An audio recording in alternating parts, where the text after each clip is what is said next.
Peut-être comme ça, un tout petit, pas beaucoup. Bonjour, chers amis. Nous sommes heureux encore d'être avec vous ce matin et nous voulons saluer tous nos amis de loin, de près, ceux qui sont dans le Pacifique, là-bas en Polynésie, ceux qui sont en Amérique et un petit peu partout qui sont le réseau des cinq, de tous ceux qui sont dans cette heureuse espérance de la venue du Seigneur. Et je crois que beaucoup savent que ce sont des temps vraiment exceptionnels que nous traversons et il faut vraiment les négocier et les vivre vraiment comme le Seigneur voudrait que nous les vivions. Et c'est pour ça que nous nous adressons à vous ce matin encore avec joie, avec reconnaissance et nous vous saluons tous et nous vous aimons tous et je crois que comme beaucoup, eh bien, on voudrait voir que ce confinement cesse parce que beaucoup voudraient qu'on puisse encore se réunir, prier ensemble et tout ce qui s'ensuit. Et c'est le sens même de l'Église, de s'unir pour prier, intercéder et avoir ces temps d'adoration, ces temps de bénédiction avec vous tous. Alors, merci mes amis, vous qui êtes là pour ensemble examiner la parole de Dieu. Et c'est vrai que la parole de Dieu est très riche pour nous qui attendons cette bienheureuse espérance. Le monde ne sait pas, ne connaît pas l'espérance que nous avons en tant qu'enfants de Dieu. C'est cette glorieuse espérance de la venue du Seigneur et nous savons qu'il ne tardera pas. Le Père va l'envoyer et c'est pour ça que nous sommes là ici, pour nous encourager avec la parole de Dieu et voir les choses qui sont importantes et de discerner vraiment ce qui est important pour ce temps. Je crois que ce temps de confinement qui nous est donné est un temps vraiment très particulier. C'est vrai que Satan fait des ravages, hein, l'ennemi fait des ravages, mais je crois que beaucoup maintenant ont compris que ce temps de confinement servait justement au perfectionnement et à la capacité justement de pouvoir vivre des choses puissantes avec Dieu. Alors, je voudrais prendre avec vous un peu la parole de Dieu, et c'est dans l'Apocalypse 22, à partir du verset 6. Et donc c'est l'ange qui parle ici à Jean, et il me dit, ces paroles sont certaines et véritables, et le Seigneur, le Dieu des esprits des prophètes, a envoyé son ange pour montrer à ses serviteurs les choses qui doivent arriver bientôt. Voici, je viens bientôt. Heureux celui qui garde les paroles de la prophétie de ce livre, c'est moi, Jean, qui ai entendu et vu ces choses. Et quand j'eus entendu et vu, je tombais aux pieds de l'ange qui me les montrait pour l'adorer. Mais il me dit, garde-toi de le faire. Je suis ton compagnon de service et celui de tes frères les prophètes et de ceux qui gardent les paroles de ce livre. Adore Dieu. Et il me dit, ne scelle pas les paroles de la prophétie de ce livre, car le temps est proche. Que celui qui est injuste soit encore injuste, que celui qui est souillé se souille encore, et que le juste pratique encore la justice, et que celui qui est saint se sanctifie encore. Voici, je viens bientôt, et ma rétribution est avec moi, pour rendre à chacun selon ce qu'est son œuvre. Je suis l'alpha et l'oméga, le premier et le dernier, le commencement et la fin. Heureux ceux qui lavent leurs robes afin d'avoir droit à l'arbre de vie et d'entrer par les portes dans la ville. Dehors les chiens, les enchanteurs, les impudiques, les meurtriers, les idolâtres, et quiconque aime et pratique le mensonge. Moi, Jésus, j'ai envoyé mon ange pour vous attester ces choses dans les églises. Je suis le rejeton et la postérité de David, l'étoile brillante du matin, et l'esprit et l'épouse disent, viens. Et que celui qui entend dise, viens. Et que celui qui a soif vienne. Que celui qui veut prenne de l'eau de la vie gratuitement. Je le déclare à quiconque entend les paroles de la prophétie de ce livre. Si quelqu'un y ajoute quelque chose, Dieu le frappera des fléaux décrits dans ce livre. Et si quelqu'un retranche quelque chose des paroles du livre de cette prophétie, Dieu retranchera sa part de l'arbre de la vie et de la ville sainte, décrit dans ce livre. Celui qui atteste ces choses dit, oui, je viens bientôt. Amen. Viens, Seigneur Jésus. Que la grâce du Seigneur Jésus soit avec vous tous. Mes amis, Dieu vient et prépare l'épouse, et c'est pour ça que nous voyons que Jésus atteste à l'Église, parce que en réalité, si vous regardez l'Apocalypse, l'église de les églises de l'Apocalypse sont spécialement visées par le Seigneur, et c'est pour ça qu'il écrit aux 7 églises. Il n'écrit pas au monde, il écrit à son Église, parce que c'est son Église qu'il aime et qu'il veut préparer, sanctifier, pour la faire paraître devant lui pure, sainte, irrépréhensible. C'est ce que dit dans l'Épître aux Thessaloniciens, pour terminer le premier livre de Thessaloniciens. Dieu va nous sanctifier, purifier, corps, âme, esprit, afin que nous soyons irrépréhensibles pour le jour du Seigneur Jésus. Amen. Alors, mes amis, celui qui entend cela, eh bien, veut justement se préparer. Et ce temps de confinement, justement, nous est donné spécifiquement. Je crois que c'est une attention particulière de l'amour de Dieu, afin que justement, il y ait une centralisation des cœurs, des esprits et des volontés afin de se déterminer, parce que c'est la chose la plus importante qui va se faire ici depuis des siècles, depuis des millénaires. C'est quand Dieu réunit son peuple à lui. Et ça, c'est quelque chose d'extraordinaire qu'il ne faut surtout pas louper, parce qu'on parle là d'une dimension d'éternité qui commence dans une dimension de résurrection, hein, et de rédemption totale. Alors, mes amis, comprenez que les temps qui sont ici des temps de préparation sont pour nous essentiels. Est-ce que vous comprenez? Est-ce que vous êtes convaincus que ce temps est tout à fait particulier? Alors, soyons des gens intelligents. On dit toujours, hein, selon les proverbes humains, qu'un homme averti en vaut deux. Moi, je crois qu'un homme averti en vaut beaucoup plus que ça, si on le veut. Les amis, dans ce texte que nous voulons voir, eh bien, il nous est dit que l'esprit et l'épouse disent « Viens, viens ». C'est un même cri, un même cœur, une même attention, un même désir. L'esprit et l'épouse, nous voyons, ont des désirs totalement en unité, en union, en véritable adéquation. Et ça, c'est quelque chose d'important. Mes amis, pourquoi? Parce que ça correspond en fin de compte à une finalisation d'un véritable travail d'amour de la part de Dieu envers nous, d'un travail d'amour de la part du Fils envers nous tous, envers son Église. Il nous est dit que Christ a aimé l'Église et s'est donné pour elle afin de la faire paraître devant lui sainte, irrépréhensible, mes amis. Et c'est les derniers temps où nous pouvons encore agir dans ce sens-là. Il va venir un temps où, évidemment, plus personne ne pourra. Et nous savons que le prophète Amos parle: aussitôt que l'Église sera retirée, les hommes et les femmes de ce monde vont courir d'une mer à l'autre pour essayer de trouver une parole de Dieu et ne la trouveront plus. Parce que c'est maintenant, c'est la dimension extrême. Ici, nous sommes dans les temps de l'extrémité, dans les temps de la fin, et il s'agit d'être sérieux avec tout cela. Alors, mes amis, comprenez que le Père, dans sa bonté, veut organiser des noces pour son Fils, et il s'agit pour nous d'être très attentifs à ce que Dieu et l'Esprit veut pour nous. Amen. Alors, nous savons que, conjointement à cela, nous savons dans l'Apocalypse 19, versets 6 à 9, il nous est dit: « Et j'entendis comme une voix d'une foule nombreuse, comme un bruit de grosses eaux et comme un bruit de fort tonnerre, disant Alléluia, car le Seigneur notre Dieu Tout-Puissant est entré dans son règne. Réjouissons-nous et soyons dans l'allégresse et donnons-lui gloire, car les noces de l'agneau sont venues et son épouse s'est préparée, et il lui a été donné de se revêtir d'un fin lin, éclatant, pur, car le fin lin, ce sont les œuvres justes des saints. Et l'ange me dit: écris heureux ceux qui sont appelés au festin de noces de l'agneau. Et il me dit: ces paroles sont les véritables paroles de Dieu. Mes amis, il y a eu beaucoup d'appels de la part de Dieu au travers des siècles pour justement que des hommes et des femmes puissent véritablement participer.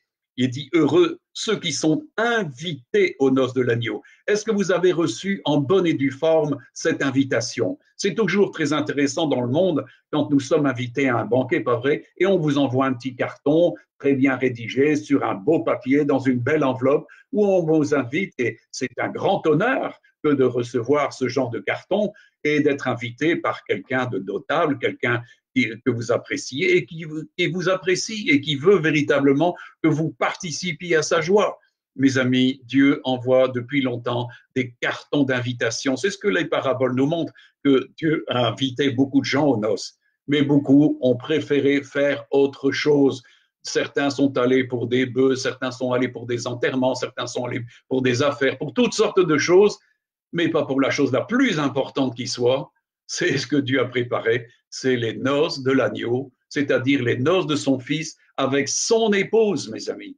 Alors, comprenez que c'est tellement important. C'est pour ça qu'il nous est dit: les noces de l'agneau sont venues et son épouse s'est préparée. Il lui a été donné de se revêtir. Donc, il lui a été donné, c'est-à-dire qu'on lui a donné le temps. On a vraiment tout pourvu pour que vraiment l'épouse puisse être revêtue d'un fin lin éclatant et pur. Mes amis, je crois qu'on ne comprend pas assez la gloire de ce que cela veut dire, mais nous savons que quand Jésus paraîtra dans sa gloire, nous viendrons aussi dans sa gloire. Et c'est là où l'épouse va revêtir la gloire de celui qui est l'époux. Il nous a attirés à sa gloire. Et bientôt, mes amis, c'est une chose qui va se faire. Alors, si nous sommes si nous sommes intelligents et sages, eh bien, et redevables de l'amour de Dieu, nous nous préparons. Parce que si vous vous considérez comme l'épouse, il est important de travailler à son salut avec crainte et tremblement. Et ça, je dois dire qu'au travers de mon ministère, depuis 45 ans, j'ai vu très peu de gens se préparer à ça. Et je crois qu'il y aura beaucoup de pleurs, de grincements de dents dans peu de temps. Mes amis, est-ce que vous comprenez la dangerosité de ce temps où le monde est attiré par toutes sortes de joies factices, de joies perverses, toutes sortes de choses qui, en fin de compte, nous détournent de la véritable vocation. Comme disait Paul, je cours vers le but afin de remporter le prix de la vocation céleste en Jésus-Christ, mes amis. Je crois que Paul attendait ce moment ici que nous allons vivre bientôt parce qu'il voulait faire partie de l'épouse. Et il s'est préparé et il a préparé beaucoup d'hommes et de femmes à pouvoir participer à cela. C'était son travail d'apôtre et c'est toujours le même travail pour un apôtre, c'est d'amener les hommes et les femmes à concevoir véritablement ce qui vient et de préparer l'épouse. Nous sommes là pour préparer l'épouse de toutes sortes de manières, la perfectionner pour l'amener à la stature parfaite de Christ parce que, mes amis, il est bien certain que c'est ce que Dieu attend puisque Dieu nous a destinés à devenir semblables à son Fils. L'épouse qui va s'élever est semblable au Fils. Elle aura le même cœur, le même esprit. Et croyez-moi, on comprend pourquoi. L'épouse et l'esprit dit, viens. Ils disent, viens Seigneur Jésus. Maranatha, viens Seigneur Jésus. Mes amis, bientôt ça va être un cri très, très, très fort devant la pression des choses qui vont devenir de plus en plus insoutenables sur cette terre. Mes amis, nous sommes ici comme étant des voyageurs, des pèlerins sur cette terre. Il est dit de posséder comme ne possédant pas. Mes amis, ceux qui attachent les regards sur les choses passagères ne seront pas propres à ces noces de l'agneau. Et il est important de savoir relativiser les choses. Et comme le dit l'apôtre, il faut posséder comme ne possédant pas. La femme de l'eau a loupé sa délivrance, la victoire qu'elle pouvait avoir avec son mari. Pourquoi? Parce qu'elle était attachée à ses biens qui étaient dans Sodome et Gomorrhe. Elle était transformée en statue de sel. Mes amis, on ne peut pas attacher nos regards ici dans ce temps. Il est important que nous nous attachions justement, comme on l'a vu, à Jésus qui est la perle de grand prix. Et pour cela, l'épouse donne tout pour son époux. Moi, j'ai jamais vu une épouse, une fiancée qui veut véritablement et aime véritablement son futur époux prendre en considération les choses anciennes. Non, elle désire qu'une seule chose, c'est d'être unie à son époux le plus rapidement possible. Et elle va tout faire, et elle va se préparer.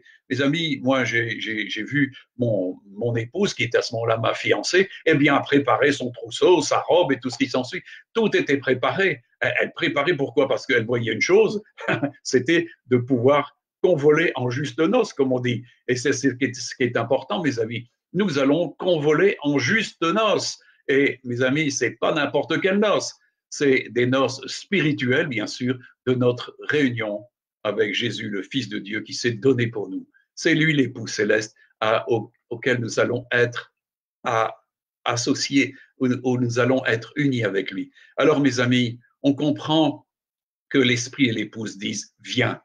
C'est l'évidence de l'unité de cœur et d'esprit des deux. Mes amis, c'est là quelque chose qui est très important pour Dieu, c'est cette dimension du binôme. Je veux dire quelque chose par rapport à ça, c'est le binôme efficace voulu de Dieu, le cœur et l'esprit. Et ils ne peuvent pas être efficaces que s'ils sont unis. Les amis, on peut voir que c'est quelque chose de très important que Dieu avait déjà conçu depuis très longtemps. Cette unité du cœur et du corps, du cœur et de l'esprit de l'homme. Alors, si on prend Ézéchiel, chapitre 36, à partir du verset 25 à 29, Dieu disait par Ézéchiel, « Je répandrai sur vous une eau pure et vous serez purifiés. Je vous purifierai de toutes vos souillures et de toutes vos idoles. Je vous donnerai un cœur nouveau et je mettrai en vous un esprit nouveau. J'ôterai de votre cœur, de votre corps le cœur de pierre, et je vous donnerai un cœur de chair, et je mettrai mon esprit en vous, et je ferai en sorte que vous suiviez mes ordonnances, et que vous observiez et pratiquiez mes lois. Vous habiterez le pays que j'ai donné à vos pères, vous serez mon peuple et je serai votre Dieu. Je vous délivrerai de toutes vos souillures.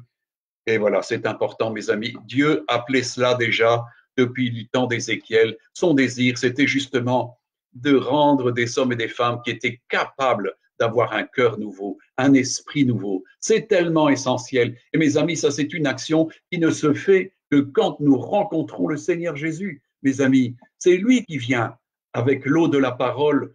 Il a dit qu'il nous purifierait. Mes amis, un Pierre dit que ayant purifié vos âmes en obéissant à la vérité pour avoir un amour fraternel et sincère, aimez-vous ardemment les uns les autres de tout votre cœur. Mes amis, tout cela ne peut se faire que quand nous avons un cœur nouveau et un esprit nouveau. Quand nous rencontrons Jésus et qu'il s'invite dans notre cœur, dans notre vie, pour y demeurer, mes amis, il fait quelque chose d'extraordinaire. C'est qu'il change, il retire le cœur de pierre et il nous donne un cœur de chair et il nous donne un esprit nouveau. C'est en cela que nous voyons que la nouvelle naissance prend effet. Dans ce moment-là, l'Esprit Saint vient et vivifie notre esprit. Notre esprit avant était lié à la mort, il était lié par la souillure et d'un seul coup, notre esprit est purifié et nous avons un esprit sanctifié vraiment par l'action de Jésus. Nous sommes sanctifiés corps, âme et esprit. Nous expérimentons le salut et nous expérimentons la dimension de l'homme nouveau. Mes amis, Dieu fait des choses nouvelles et il vient nous donner une nouvelle terre, des nouveaux cieux, une nouvelle Jérusalem. Mais il fait d'abord de nous des êtres nouveaux. Et un être nouveau ne peut en aucun cas être quelqu'un qui a encore un vieux cœur et un esprit mort. Il est important que cela soit réalisé. Et c'est pour ça que Pierre nous parle justement, ayant purifié vos âmes en obéissant à la vérité. Alors, mes amis, c'est très important. Dans ce temps-ci, que faites-vous de la parole de Dieu? La parole de Dieu, c'est elle qui nous sanctifie. Jésus a dit, je leur ai donné ta parole et ils l'ont reçue. Ta parole est la vérité. Sanctifie-les par la vérité. C'est important, mes amis, dans ce temps-ci, de prendre la parole de Dieu afin de chercher cette sanctification qui nous permettra d'être avec le Seigneur. Celui qui ne se sanctifie pas, mes amis, ne verra pas le Seigneur. C'est pour ça que quand les anges vont venir dans peu de temps, de 2 personnes dans un lit, l'une sera prise et l'autre laissée, de 2 personnes dans un champ, ça sera très distinct, ça sera très distinct. Jésus sait ceux qui lui appartiennent, ceux en qui il vit, ceux en qui il demeure, ceux en qui la parole de Dieu demeure, ceux qui ont vraiment reçu un cœur nouveau et un esprit nouveau. Mes amis, on peut très bien avoir lu la parole et ne pas avoir ce cœur nouveau, cet esprit nouveau. Et il n'y a rien à faire, ça se remarque tout de suite, mes amis, tandis que quand quelqu'un est né de nouveau, il y a cette dimension d'identification à Christ, cette conformité à Christ qui jouit, qui commence à se faire, et qui, en fin de compte, montre justement ce côté efficace de Christ qui vient demeurer en nous. Mes amis, Jésus l'a dit, et c'est très clair, dans cette parabole du cep et du sarment, il dit, celui en qui je demeure va porter beaucoup de fruits. Mais, il dit, son père est le vigneron et les mondes. Et ça, c'est la part de Dieu qui veut préparer l'épouse pour son fils. Et nous sommes les sarments. Et c'est pour ça qu'il nous aimons, mes amis. Alors comprenons le merveilleux travail que Dieu veut exécuter dans chacune de nos vies. Est-ce que nous sommes sensibles à son désir de sanctification, de purification, de régénération? C'est lui qui opère toutes ces choses en nous. Mes amis, c'est lui qui opère. C'est lui qui va nous finaliser, qui va nous perfectionner et nous fortifier et nous affermir jusqu'au bout. Il a décidé de le faire et il le fera. Mais il y a une question de collaboration. Et ça, mes amis, c'est là où, en fin de compte, c'est une réponse de cœur. On sait que la parole de Dieu nous dit que quand les cœurs se convertissent au Seigneur, mes amis, la conversion n'est jamais un effet de l'intellectualisme, mais c'est une question d'être touché de cœur. On sait par exemple quand Pierre a prêché à la Pentecôte, il nous est dit qu'après avoir prêché, il nous est dit qu'ils eurent le cœur vivement touché. Et il dira à Pierre, « Homme frère, que ferons-nous » Voyez-vous, aussitôt que la prédication de l'Esprit et du salut est donnée, les cœurs sont touchés. Il nous a dit qu'ils ont eu le cœur vivement touché. Automatiquement, ils ont dit, que ferons-nous? Et là, les directives sont dues et nous savons que beaucoup de gens se sont ajoutés à l'Église. Pourquoi? Parce que leur cœur était touché. C'est une conversion de cœur. Vous voyez combien l'importance du cœur et de l'esprit sont essentielles. L'apôtre dira encore, vous avez obéi de cœur à la règle de doctrine qui consiste dans le dépouillement de la chair. Mes amis, la règle de doctrine, c'est se dépouiller de la chair et de ses convoitises afin de revêtir Christ, de revêtir l'homme nouveau qui est créé selon une justice et une sainteté que produit la vérité. Mes amis, c'est là où, en fin de compte, nous revêtons Christ. Nous nous dépouillons de la vieille nature pour revêtir les dimensions nouvelles. Un cœur nouveau et un esprit nouveau ne peut en aucun cas se satisfaire des anciennes dimensions. Quelque part, quelqu'un qui est né de nouveau a une répulsion, véritablement. Il commence à avoir une haine de tout ce qu'il a pu faire.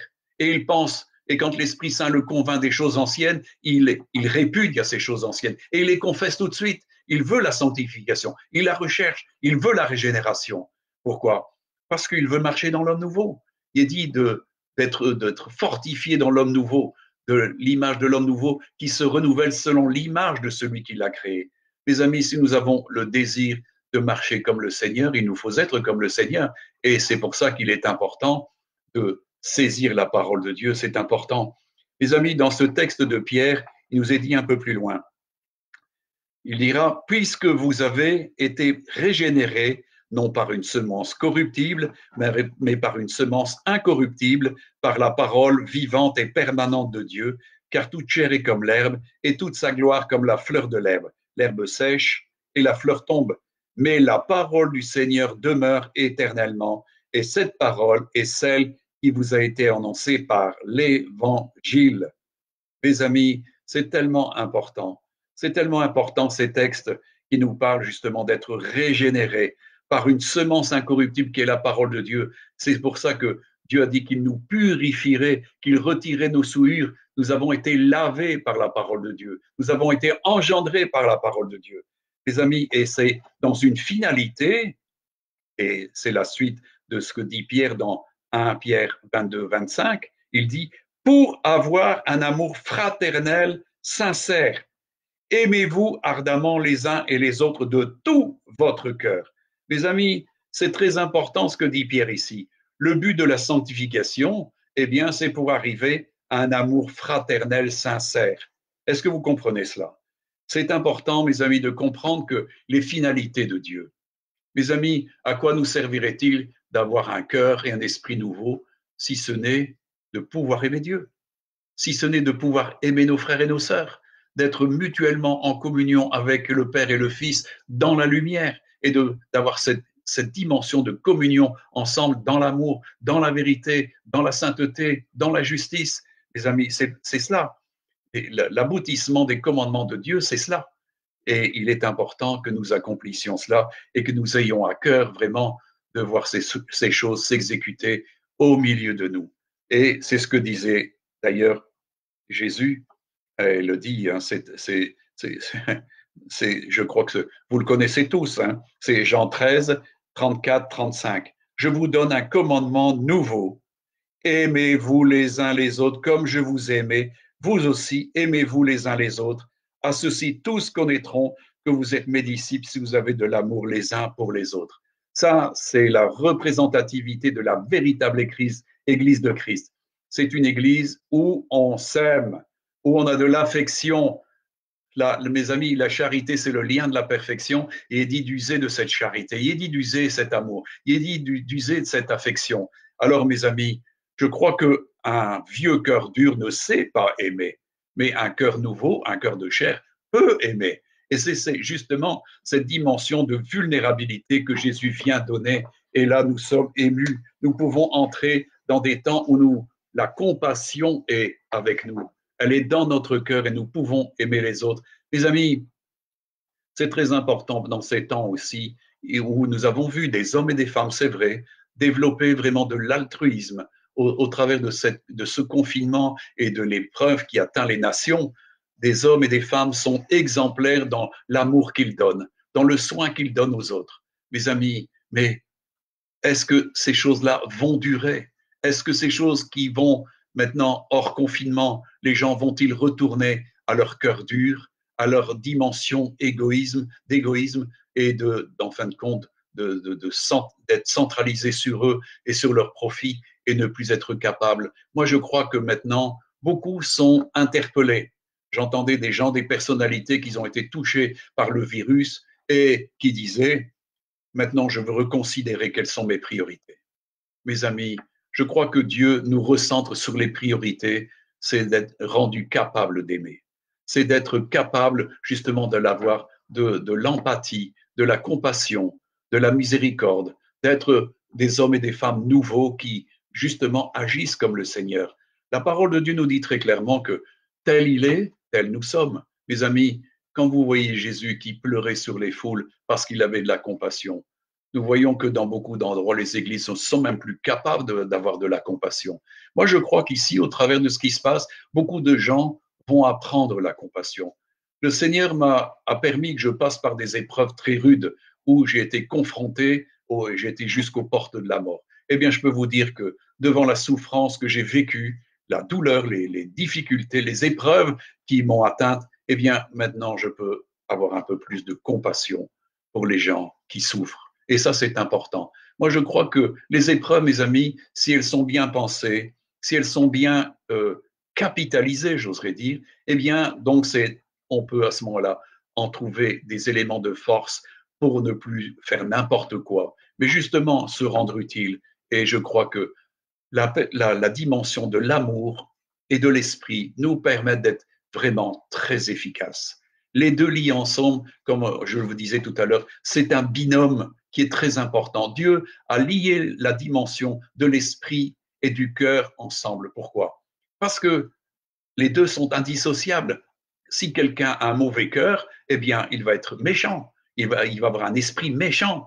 C'est la dimension de l'esprit, c'est la dimension qui est spirituelle. La dimension du cœur, c'est la dimension qui est liée à notre âme. Et il est important que la dimension de l'âme et de l'esprit soit liée et soit en véritable impartition, en véritable communication. Les deux doivent marcher ensemble. C'est pour ça que je parle d'un binôme.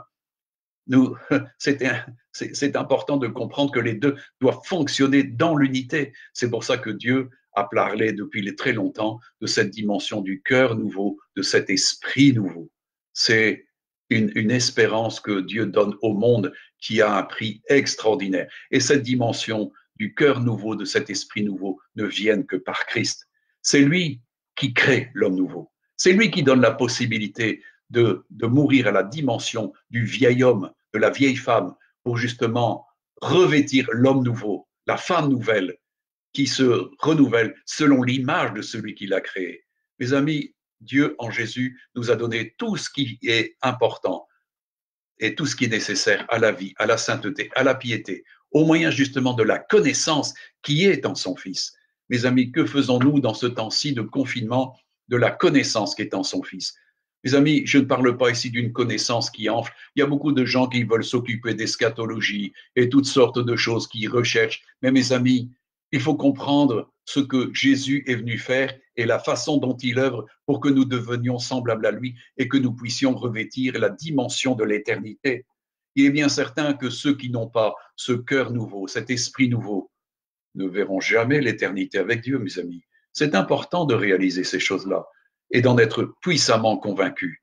C'est important, mes amis, de faire ce véritable travail et de comprendre quel est notre cœur. Quand vous voyez David dans les textes où il parle, il demande à Dieu de juger de son cœur, de voir dans son cœur, de juger de ses voies. Mes amis, il est important que notre cœur soit exposé, que nous l'exposions devant Dieu pour justement qu'il puisse nous dire exactement ce qu'il pense de nos cœurs.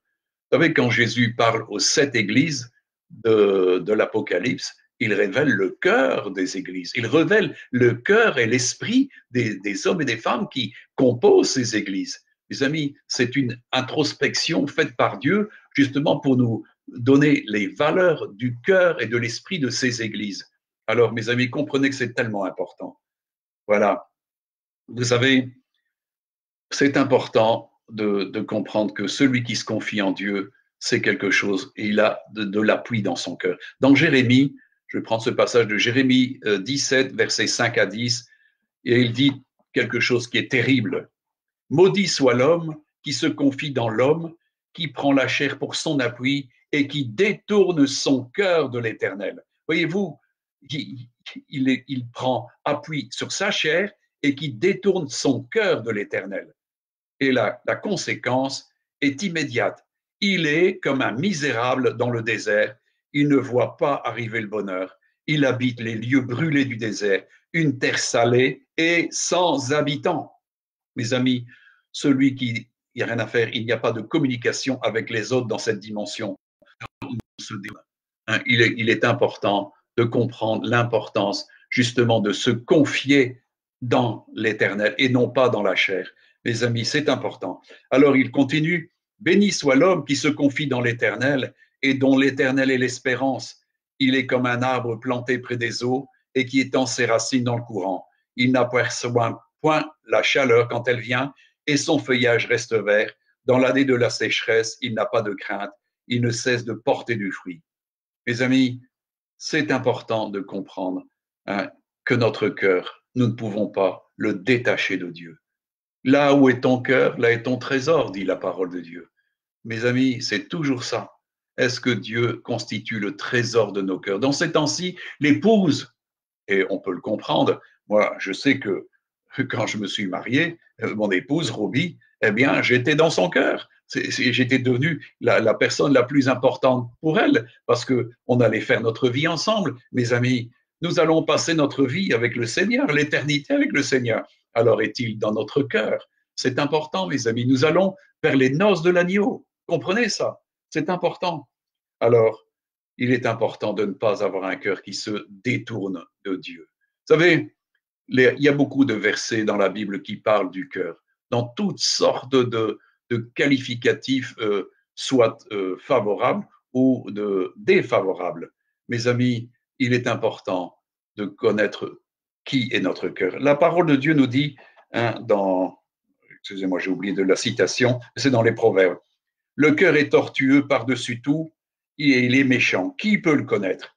Moi, l'Éternel, j'éprouve le cœur et je sonde les reins pour rendre à chacun selon ses voies, selon le fruit de ses œuvres.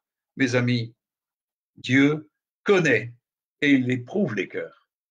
Est-ce que votre cœur a déjà été éprouvé? Et je crois que Dieu a le droit de nous éprouver, de voir. Pourquoi? Parce que nos cœurs doivent se révéler dans ce temps-ci. Mes amis, c'est important que Dieu puisse révéler et que nous comprenions ce qu'il y a dans le fond de nos cœurs. Comme il est dit ici, qui peut le connaître? Il est tortueux dans la vieille nature, le cœur de l'homme ancien est tortueux. Mes amis, c'est un labyrinthe et c'est quelque chose qui est assez infect. C'est pour ça qu'on comprend l'importance d'aspirer à avoir un cœur nouveau, un esprit nouveau. Je crois que l'épouse a bien compris cela. C'est pour ça que les vierges sages ont de l'huile de l'esprit. Elles vivent en communion avec le Saint-Esprit. Elles ont l'esprit avec elles. Elles en ont beaucoup, justement, pour que leur cœur soit soutenu par l'esprit. Mes amis, l'esprit est appelé à soutenir notre cœur. Ça, c'est important, mes amis. Dieu a un programme pour nos cœurs. Amen. Et dans les Proverbes 4, il nous est dit, garde ton cœur plus que toute autre chose, car de lui viennent les sources de la vie. Comprenez l'importance de ça. On comprend l'importance de ce que je vous ai dit tout à l'heure. Le cœur et l'esprit, c'est le binôme de l'efficacité voulue de Dieu. Et je sais que quand je préparais ça, le Saint-Esprit me bénissait en me disant, oui, insiste sur cette dimension de ce binôme, de cette union du cœur et de l'esprit. C'est le projet de Dieu, mes amis. Alors, je voudrais prendre encore une comparaison qui est tout à fait spéciale. Et mes amis, vous savez qu'une femme, pour mettre au monde quelque chose, elle a un organe tout à fait particulier qui s'appelle une matrice. C'est là où un enfant est enfanté. On ne sait pas créer un enfant en dehors d'une matrice. C'est le lieu de naissance, c'est là de là que va sortir un être nouveau. Et c'est quelque chose qui est un véritable miracle. Mais j'oserais dire que, en fin de compte, le cœur et l'esprit sont comme une matrice. C'est de là que va sortir, en fin de compte, plein de choses, mes amis. C'est de là que naissent les pensées, les désirs, les espérances, les choix, les décisions. En réalité, c'est du cœur et de l'esprit qui nous animent que va décider, enfin, qui vont décider de toute notre vie, de nos décisions et de notre avenir, de nos choix, de nos jugements, mes amis. C'est toujours ce côté binôme du cœur et de l'esprit qui va agir. Je vous dis, c'est une véritable matrice. C'est de là que jaillit. C'est pas pour rien que d'ailleurs Jésus dans Matthieu dit quelque chose d'assez sérieux, mais ça va dans un sens comme dans un autre. Matthieu 15, versets 17 à 20, ne comprenez-vous pas que tout ce qui entre dans la bouche va dans le ventre, puis est jeté dans les lieux secrets? Mais ce qui sort de la bouche, dit-il, vient du cœur. Et c'est ce qui souille l'homme, car c'est du cœur que viennent les mauvaises pensées, les meurtres, les adultères, les impudicités, les vols, les faux témoignages, les calomnies. Voilà les choses qui souillent l'homme. Mais manger sans s'être lavé les mains, cela ne souille pas l'homme. Mes amis, nous comprenons ici qu'il y a quelque chose qui est lié, en fin de compte, à cette matrice qui est le cœur et l'esprit de l'homme. Si le cœur est bon, si le cœur est pur, et si l'esprit de l'homme est pur, on comprend pourquoi David, quand il a eu péché et qui se morfondait, qui était en train de périr véritablement, il a dit « Crée en moi un cœur pur, renouvelle en moi un esprit bien disposé, rends-moi la joie de mon salut, garde-moi l'Esprit Saint. » Vous voyez combien David avait compris que le péché venait véritablement le piller et, en fin de compte, son cœur n'était plus pur. Qu'est-ce qu'il savait de cela? Eh bien, David sait très bien qu'il pouvait s'approcher de Dieu quand son cœur était pur, quand son esprit était pur, c'est-à-dire bien disposé. Mes amis, la parole de Dieu nous dit de nous garder de la souillure de l'esprit. Le souillure de l'esprit, la souillure du cœur, mes amis, condamne l'âme, l'homme sans irrémédiablement. Il est important justement de veiller à ne pas avoir les souillures de la conscience. Paul dira qu'il servait Dieu avec une conscience pure et il parlait de certains qui avaient justement une conscience souillée. Eh bien, il faisait naufrage quant à la foi. Mes amis, on ne peut pas s'approcher de Dieu avec un cœur souillé, une conscience souillée et un cœur qui n'est pas pur. La parole est claire. Il est dit que ceux qui ont le cœur pur verront Dieu. Ceux-là seuls qui ont le cœur pur et les mains pures peuvent s'approcher de Dieu et trouver une audition, trouver grâce auprès de lui. Alors comprenez l'importance qu'il y a dans le cœur nouveau, l'esprit nouveau. Si nous avons commencé avec un esprit nouveau et un cœur nouveau, il nous faut entretenir absolument cette dimension et ne pas laisser les choses anciennes revenir afin justement de rendre cette dimension nouvelle caduque. Mes amis, j'ai vu au travers de mon ministère depuis 45 ans des hommes et des femmes retourner à leur mauvais cœur, retourner à leur cœur dur et avec un esprit éteint, avec un esprit rebelle, avec un esprit opposé, avec un esprit d'incrédulité, avec un esprit d'opposition et de toutes sortes de choses. Mes amis, quand on fait faillite dans ces dimensions-là, c'est terminé pour nous. Je crois que, voyez-vous, la parole de Dieu nous dit que les anges vont rassembler les élus qui ont travaillé à leur élection, à leur vocation et à leur sanctification, à leur régénération, à leur purification. Pourquoi? Parce qu'ils tiennent à revêtir véritablement ces dimensions de l'homme nouveau qui sont justement ces dimensions du cœur pur, de l'homme, de l'esprit pur. Mes amis, il nous faut nous garder purs d'esprit et de cœur.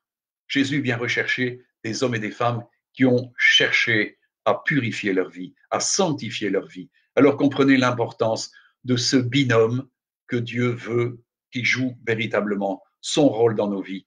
Un cœur pur, un esprit pur, un cœur nouveau, un esprit nouveau. Et si nous l'avons reçu, il faut qu'il soit continuellement dans une découverte, dans une dimension de progression, dans une dimension d'acquisition de plus en plus. Les amis, le cœur nouveau, l'esprit nouveau sont appelés à grandir.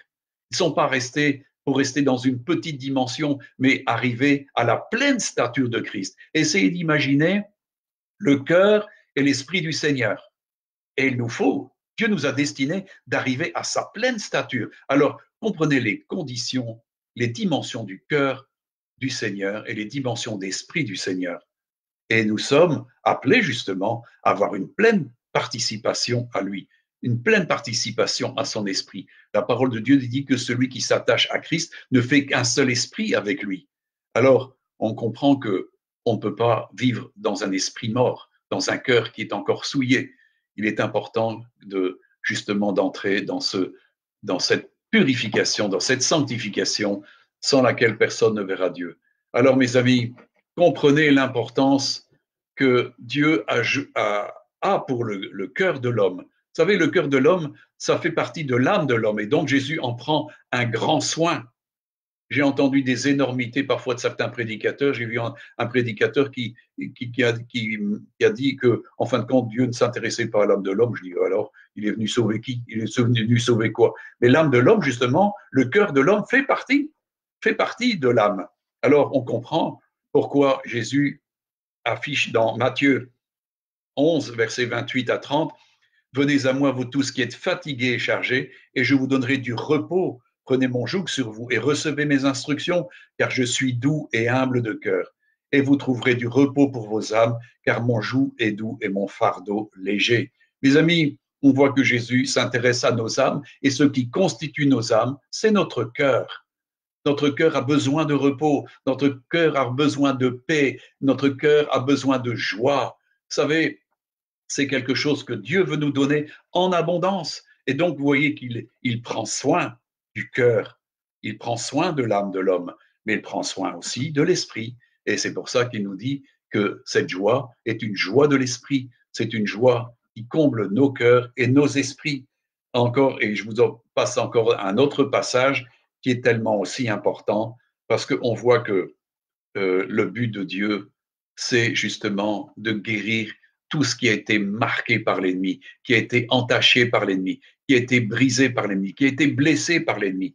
Il nous est dit, et ça c'est quand Jésus entre dans la synagogue pour le début de son ministère, c'est dans Luc 4, versets 18-19, « L'Esprit du Seigneur est sur moi parce qu'il m'a oint pour annoncer une bonne nouvelle aux pauvres. » Et tout de suite, ensuite, il enchaîne, « Et il m'a envoyé pour guérir ceux qui ont le cœur brisé. » Mes amis, moi, je peux vous dire qu'au travers du ministère que j'ai eu depuis 45 ans, je ne puis mentionner tous les cas où j'ai dû prier pour que le Seigneur vienne réparer des cœurs qui ont souffert, qui ont été meurtris, qui ont été trahis, qui ont été dans l'oppression, qui ont été matraqués de toutes sortes. Mes amis, le cœur de l'homme, Dieu s'en soucie. Dieu a un cœur, il a un cœur de père, alors comprenez qu'il se soucie du cœur de ses enfants.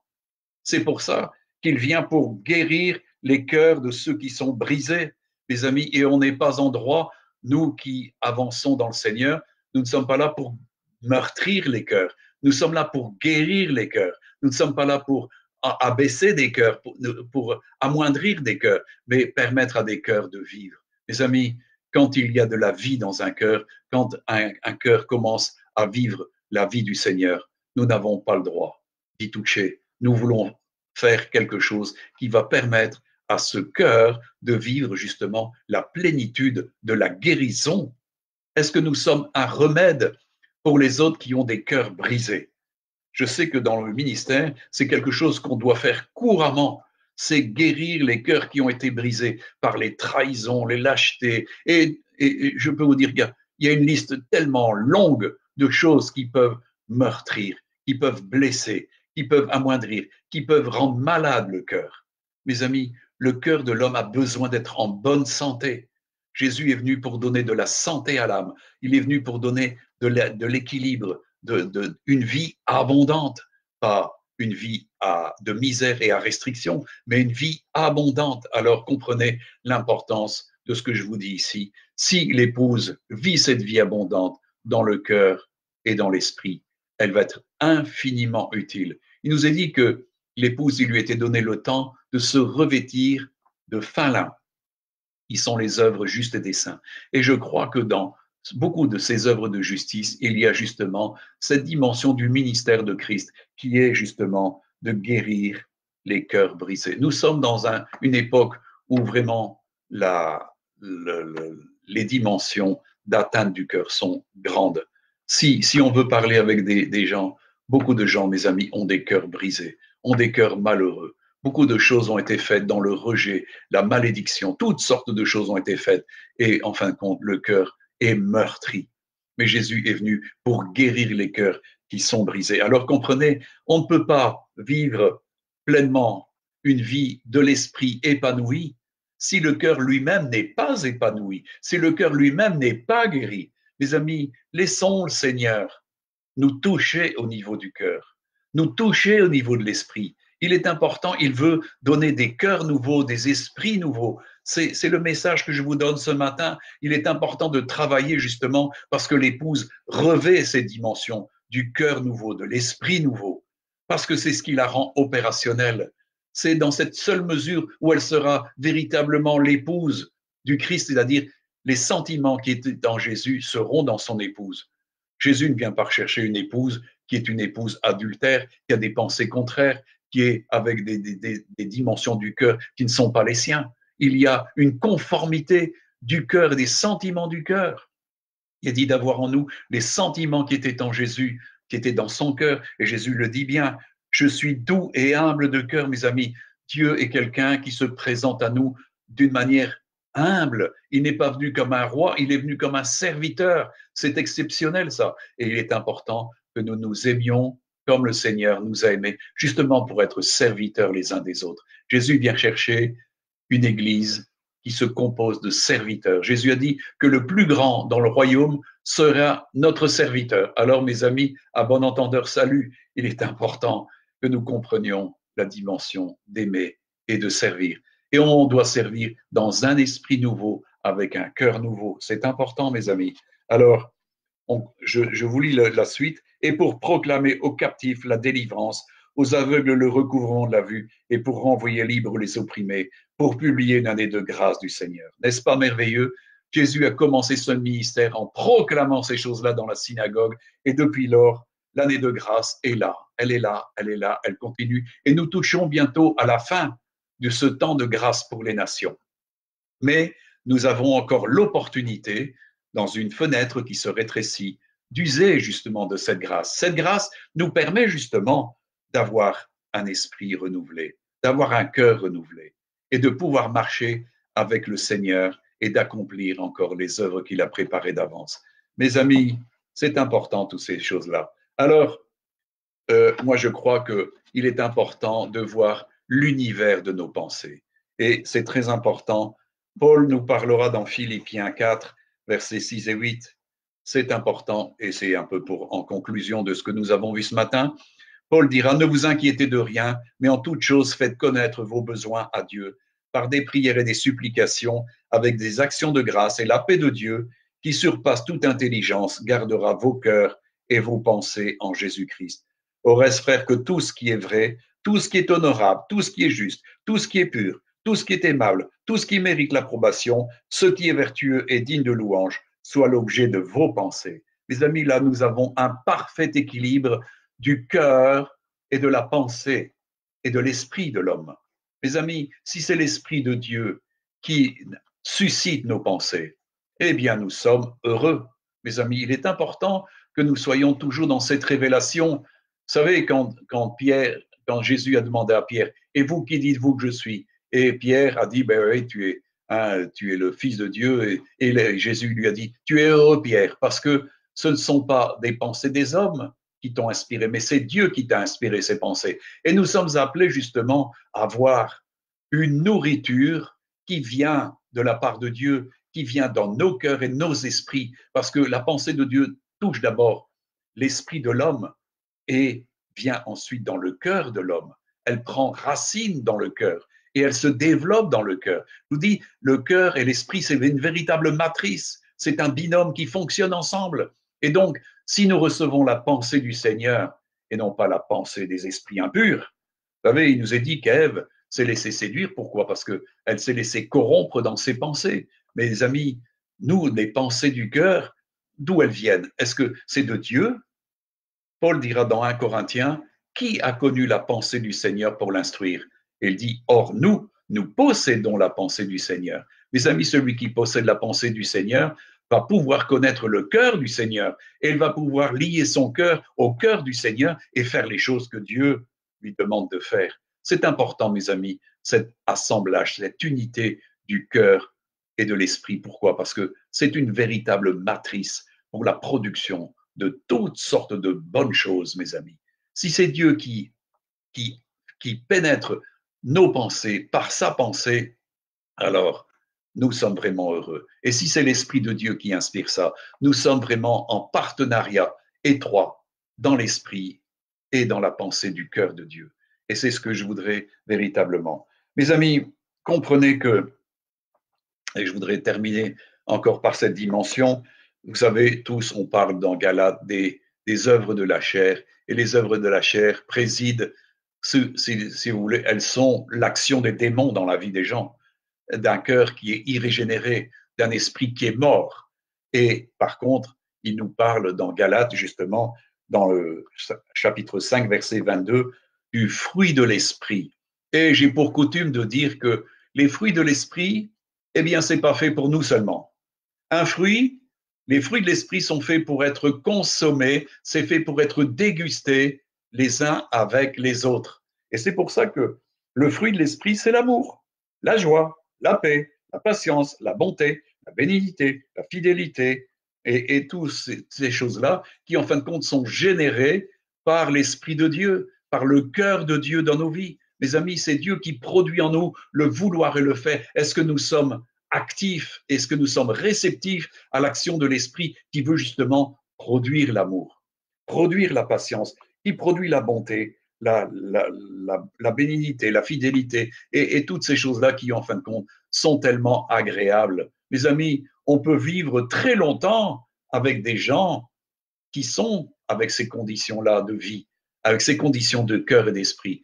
On a un agrément, on peut parler, on peut passer beaucoup de temps béni avec des gens qui sont dans cette mesure de l'esprit. C'est ce que veut Dieu.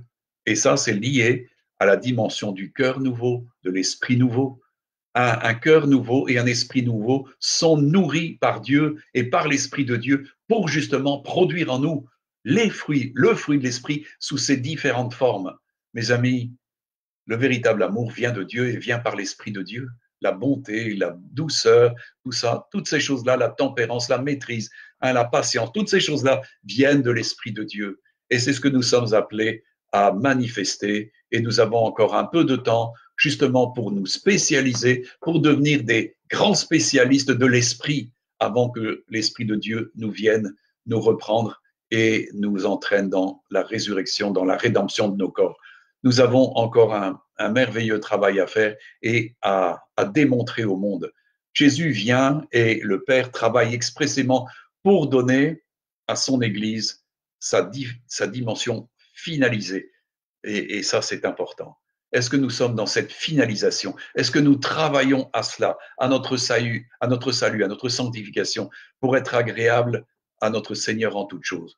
Dans la semaine, il y a Leïla qui avait mis un passage justement dans la Bible du combattant sur les désirs. Mes amis, on ne peut pas avoir n'importe quel désir. Il est important que nos désirs soient au diapason des désirs de Dieu. Il y a des désirs qui sont dévastateurs. Il y a des désirs qui ont dévasté et qui détruisent le monde, qui détruisent les vies. Mais il y a des désirs purs, des désirs simples, des désirs nobles, mes amis, des pensées nobles, des intentions du cœur qui sont nobles. Automatiquement, ça fait du bien autour de nous. Et nous n'avons pas que trop de temps pour pouvoir le faire encore maintenant. Alors, mes amis, je vous invite à réfléchir à ces choses-ci et à y travailler vraiment et comprendre cette dualité, ce binôme que nous avons en nous, un cœur nouveau, un esprit nouveau, parce que c'est la matrice dans laquelle Dieu injecte sa pensée, sa révélation. Et qu'en faisons-nous? Est-ce que nous les amenons à maturité? Est-ce que nous pouvons enfanter des choses intéressantes, des choses voulues de Dieu?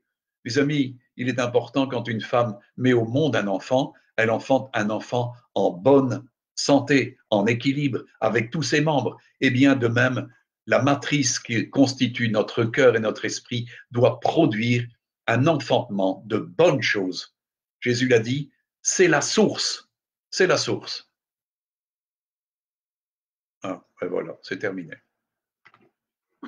Pourquoi c'est terminé? Ben, il est marqué, nous avons un problème avec cette vidéo.